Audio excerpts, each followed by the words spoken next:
Leaders are not people that have all the answers.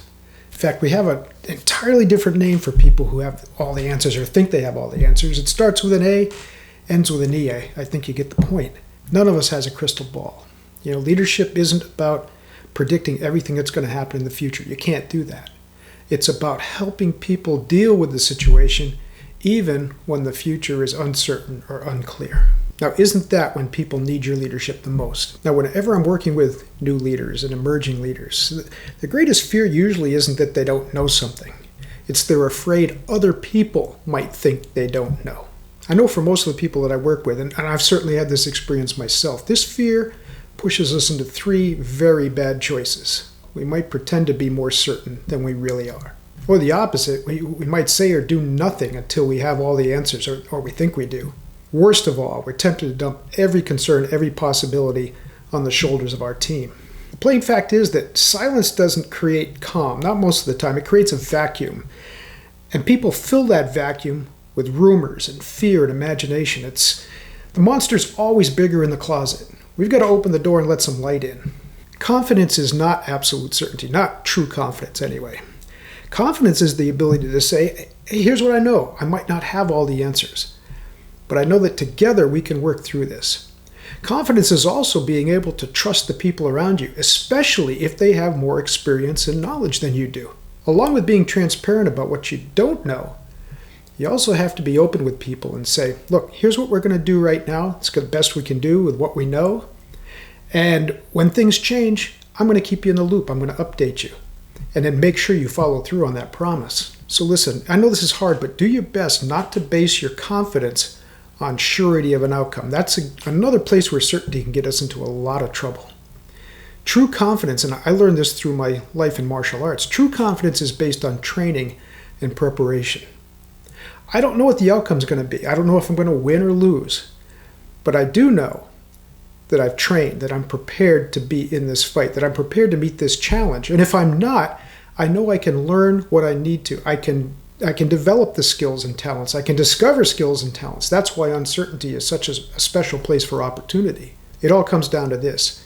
It's training and preparation that opens the door to these opportunities, even when things are chaotic or uncertain.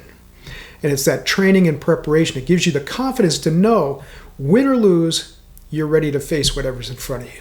And we're going to call this the 4-part confidence brief. Part 1, what we know. Here's where you want to avoid speculation, guessing, interpretation, or promises that you just really can't back up. Stick to this. Here's what I can reasonably confirm, or what I'm reasonably sure about right now. The leader's job is to separate the facts from all the noise. Part 2, what we don't know yet. Here's where you can share with people, these are the issues that we don't understand fully yet. And don't be afraid here to reach out and ask for help from all levels. Remember, there are people at different levels of your organization that have a lot more direct experience and knowledge about a situation than you might have. And the higher you go up in the organizational chart, the tougher that gets. You just can't know everything about what's going on at all levels of the organization. You've got to trust the people. Now remember, we started this by saying, what we don't know yet. That little phrase, not yet, matters a lot. You're communicating that the question or the challenge is active, not ignored. Part 3, what we're doing now. This is where you explain the work that's already underway. You talk to people about the answers that you're trying to seek out and how you're doing it. And again, this is a great opportunity to solicit their help to get as many people involved in the process as possible. When the people are more involved, then they own the process. You don't have to go and try to sell them or get them to buy in. They're part of it. They're part of the solution. And that's an incredible way to build trust, loyalty, and ultimately respect. And if you really want people to be comfortable with uncertainty, they're going to manage it a lot better when they see evidence of responsible action. Part 4, when will they hear from you again? This is critical. You've got to walk the walk. Commit yourself to some sort of timetable as far as how you're going to communicate and when, and stick to it. If you say, I'm going to update you by Tuesday, well then, you better do it Tuesday, not Wednesday, not Thursday, not next week. But never make people chase you for that next update. We can't predict the future, so as we said just a few minutes ago, sometimes the worst case scenarios can fill in the blanks, right? What can help here is if you can find a real example from your experience or someone on your team and talk about how you managed it before, how you managed something similar before. It doesn't have to be exactly the same. But if you can make it a little bit more concrete, a little bit more tangible, all right, then people can focus on what's really in front of them and the real possibilities.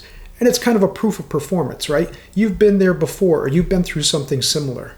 When you can rally the troops behind that, you really bring people together. Here are a few questions that can help you lead when you don't have all the answers. First of all, after people hear from you, do they understand the situation more clearly? Do they know what they can do right now? And do they know when they're going to hear from you again? I said it before, I'm going to say it again. Leaders are not the people that have all the answers. Trust is not built by having all the answers. Trust is built by showing people that you can handle uncertainty with courage, with confidence, with honesty, and competency.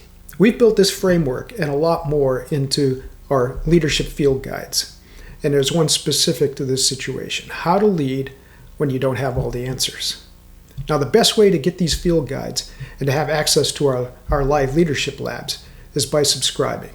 Subscribe on our Substack, subscribe on our LinkedIn newsletter. You don't need all the answers to lead effectively. You need the courage to tell the truth, do the hard work, and keep communicating with your people, the people who trust in your leadership.